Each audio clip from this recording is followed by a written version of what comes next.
There are haunted houses, cursed forests, and abandoned hospitals that people avoid after sunset. But sometimes the most terrifying legends aren't hidden inside dark places at all. Sometimes they sit quietly behind a sheet of glass, waiting for someone to look into their eyes. In the city of Key West, Florida, inside a small military museum, sits an old cloth doll, dressed in a faded sailor suit. It doesn't move, it doesn't speak, it simply stares. Yet for more than 100 years, this doll has been surrounded by stories so disturbing that thousands of people travel across the world just to see it with their own eyes. Some visitors refuse to stand too close. Others claim they felt an overwhelming sense of dread the moment they entered the room. And strangely, many still whisper a polite request before taking a photograph. "Robert, may I take your picture?" It sounds like nothing more than an old superstition. But according to countless stories shared over the decades, those who ignored the warning later claimed they experienced unexplained nightmares, sudden misfortune, mysterious accidents, or an unsettling feeling that something had followed them home. Whether those experiences were real, imagined, or simply cruel coincidences has never been proven. What makes Robert different from so many other haunted objects isn't just the legends surrounding him. It's the fact that his story has survived for over a century, passing from one generation to the next, leaving behind more questions than answers. Because long before Robert became one of America's most infamous haunted dolls, he belonged to a little boy, and according to everyone who knew them, the boy insisted that the doll wasn't just a toy, it was alive.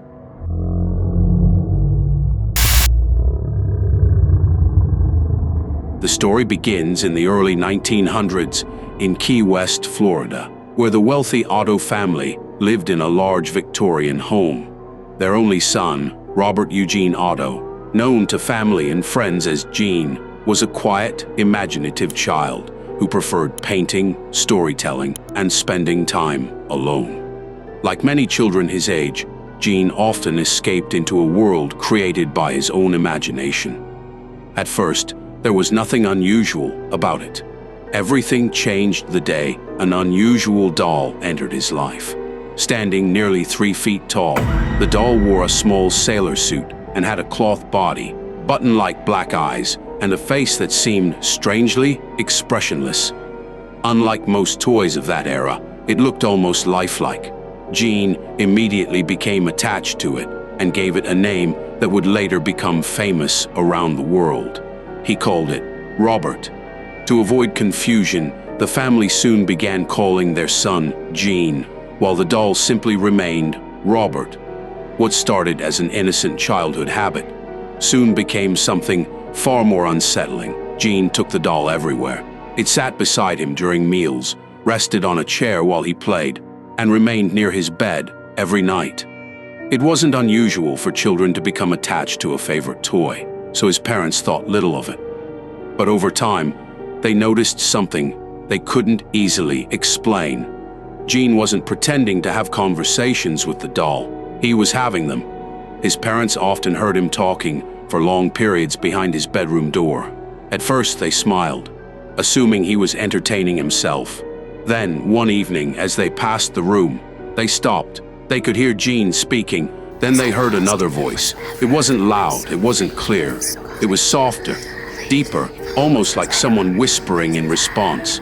They couldn't understand the words, but they were certain they were hearing more than one voice inside the room.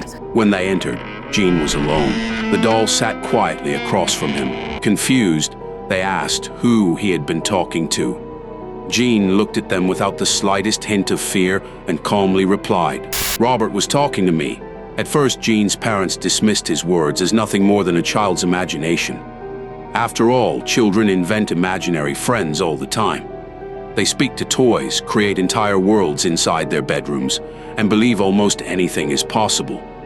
It was easy to assume that Robert was simply another part of Gene's make-believe world. But as the weeks passed, the strange incidents became harder to ignore. Gene spent nearly every waking hour with the doll. He spoke to it as if it were a real person, often pausing as though he were listening to an answer before continuing the conversation. Whenever someone entered the room unexpectedly, the conversations would stop, leaving behind an uncomfortable silence that no one could explain. Then the house itself began to feel different.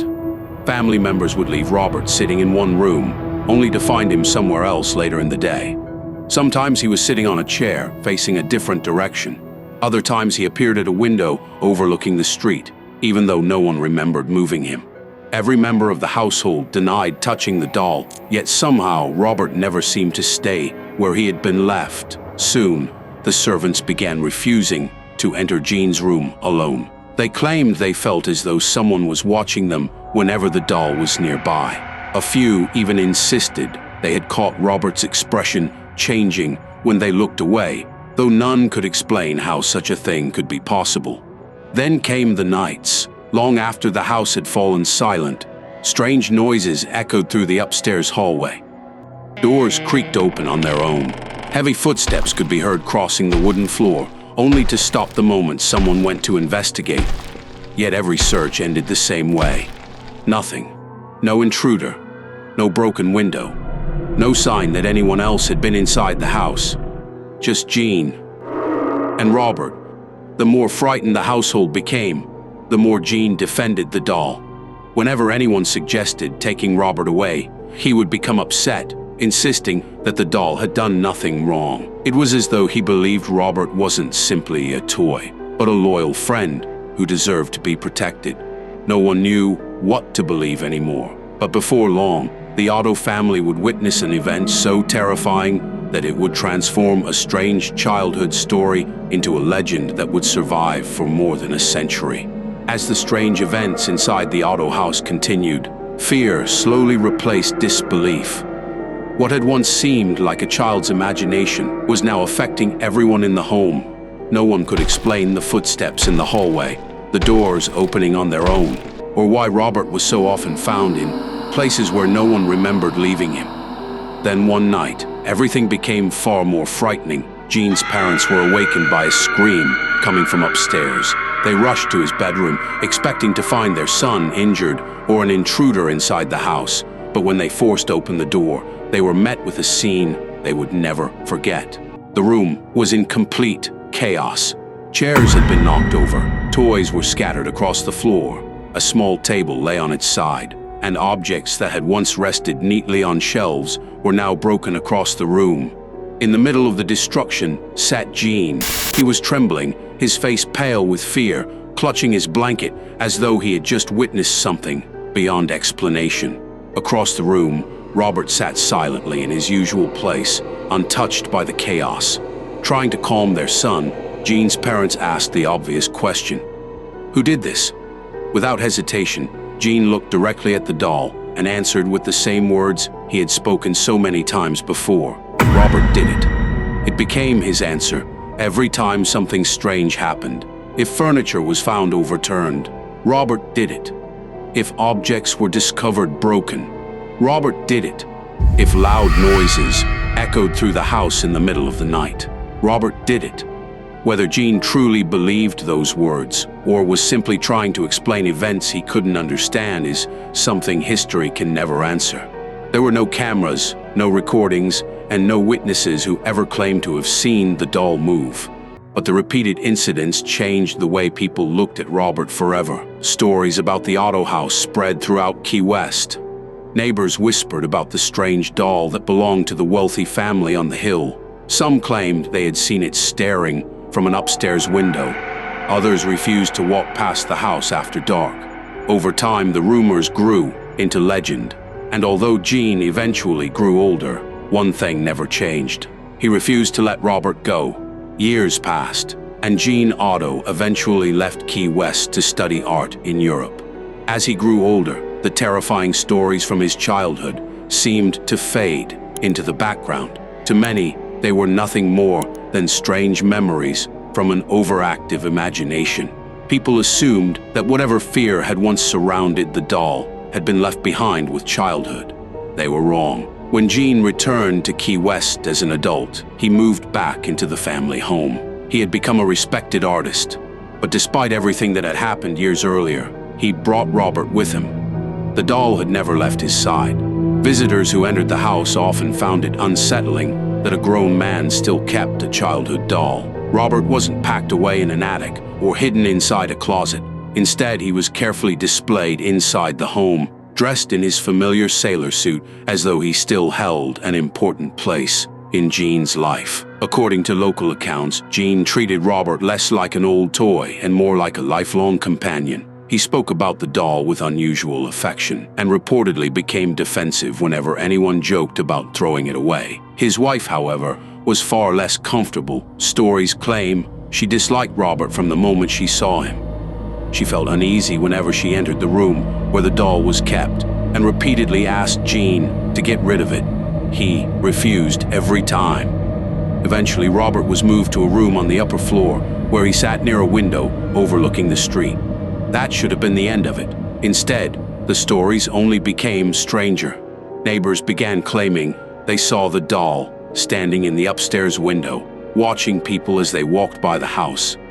Some insisted Robert appeared to change positions throughout the day, even when no one had gone upstairs. Children avoided looking toward the window, while adults quietly shared rumors that the old Otto house was still haunted.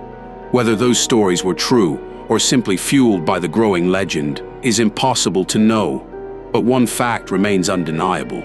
Even after Gene became an adult, even after decades had passed, he never abandoned Robert. And when Gene finally died in 1974, many believed the strange legend would die with him. Instead, it was only about to reach the rest of the world.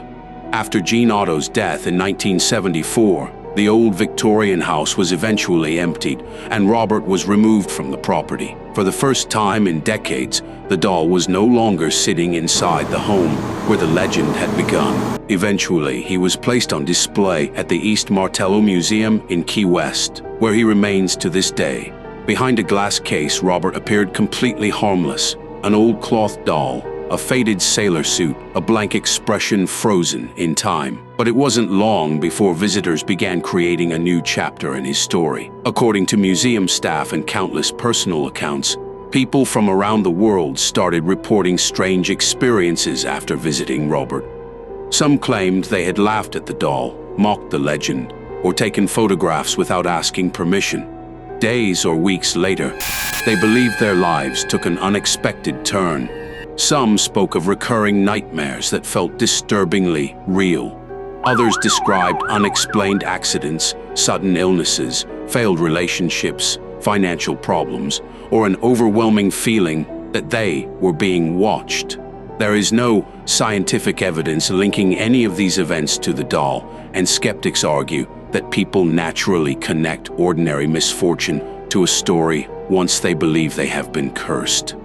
Yet one detail continues to fuel the legend. Many of those visitors later contacted the museum.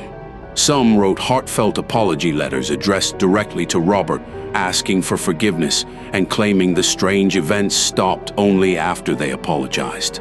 Others mailed small gifts, hoping to make peace with the doll they believed had brought them bad luck. Those letters still exist. They have become part of Robert's story, filling the museum with hundreds of handwritten messages from people who genuinely believed they had offended something they couldn't explain. Whether the curse is real or imagined has never been proven. But every year, thousands of people continue to stand before Robert's display case. Many smile, many laugh, and then, almost instinctively, they ask a simple question. "Robert, may I take your picture?" Perhaps they don't truly believe the stories, or perhaps for just a moment, they wonder the same thing everyone else has wondered for more than a century. What if they're true? More than 100 years have passed since a young boy first named his favorite doll Robert. Since then, generations of visitors, historians, skeptics, and paranormal investigators have tried to separate fact from fiction. Yet despite decades of research, no one has been able to answer the question that lies at the heart of this legend. Was Robert ever truly haunted? The documented facts are surprisingly few. Gene Otto owned the doll. He kept it with him throughout his life. Today, the doll is preserved inside the East Martello Museum, where it continues to attract thousands of visitors every year. Everything beyond that, the voices, The moving furniture, the nightmares, and the alleged curse comes from personal accounts, local folklore, and stories passed down over generations. For skeptics, that's exactly what makes the legend so compelling. They argue that fear has a remarkable ability to shape perception. Once a person believes they have encountered something cursed, every unfortunate event that follows begins to feel connected, even when it isn't. Believers see it differently. They point to the countless eyewitness stories, the apology letters sent from around the world, and the fact that Robert's reputation has endured for more than a century. To them, some mysteries simply refuse to be explained. Perhaps that's why the legend has never faded. Not because anyone has proven Robert is haunted, but because no one has ever been able to prove that he isn't. Even today, visitors stand before the old sailor doll, staring into the same expressionless face that has unsettled people for generations. Some leave laughing, others leave in complete silence, and many, almost without realizing it, politely ask permission before lifting a camera. Not because they know the curse is real, but because deep down, they aren't completely certain that it isn't. And maybe that uncertainty is what has kept Robert alive in people's nightmares for more than 100 years.